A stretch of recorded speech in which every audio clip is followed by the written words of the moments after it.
गांव कैलाशपुर पहाड़ों की गोद में बसा हुआ था।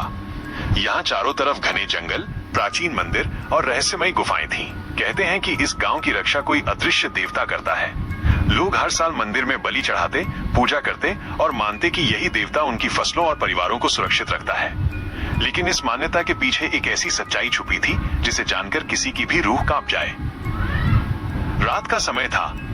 गांव के बाहर पुराने तालाब के पास से गुजरते हुए मोहन ने अजीब सी आवाजें सुनी। पानी में मानो कोई कराह रहा हो। जब वो पास गया तो उसने देखा कि पानी में उसका ही प्रतिबिंब खड़ा है, लेकिन चेहरा पूरी तरह काला, आंखें लाल और दांत बाहर निकले हुए। मोहन घबराकर पीछे हट गया। अगले ही दिन वो बुखार से जलने लगा और पागलों जैसी हरकतें करने लगा। गांव के बुजुर्ग पंडित हरिदास ने सबको बुलाकर कहा, ये देवता का कोप है। मोहन ने रात में निषिद्ध स्थान पार किया। उस जगह पर जाना मना है। गांव के उत्तर दिशा में एक बहुत पुराना मंदिर था। लोग कहते थे कि यहाँ जो मूर्ति रखी है वो असली देवता नहीं बल्कि किसी राक्षस की कैद की हुई आत्मा है। सैकड़ों साल पहले गांव के तांत्रिकों ने उस राक्षस को पत्थर की मूर्ति में बांध दिया था। तभी से लोग बलि चढ़ाकर उस मूर्ति को शांत रखते आए थे। लेकिन धीरे धीरे नई पीढ़ी ने इसे सिर्फ अंधविश्वास मानकर अनदेखा करना शुरू कर दिया। पूजा पाठ कम होने लगी। भयावह रात। एक अमावस्या की रात गांव में अचानक पशुओं की चीखें गूंज उठी। जब लोग दौड़े तो देखा कि पूरे गौशाला में सभी गाय भैंसें मरी पड़ी थीं। उनके शरीर पर गहरे नाखूनों के निशान थे, जैसे किसी दैत्य ने हमला किया हो। उसके बाद गांव में बच्चों का गायब होना शुरू हो गया। 3 दिन में 5 बच्चे लापता हो गए। लोग कांपते हुए फिर मंदिर पहुंचे। पंडित हरिदास ने डरते डरते कहा, देवता अब संतुष्ट नहीं है, उसका बंधन टूट रहा है। रात में गांव के 3 युवक, राहुल, अजय और सूरज, साहस जुटाकर मंदिर के अंदर गए। अंधेरे में रखी मूर्ति को देख वे कांप उठे। पत्थर की मूर्ति धीरे धीरे दरारों में बदल रही थी। उस पर बंधी जंजीरें खुद ब खुद टूट रही थीं।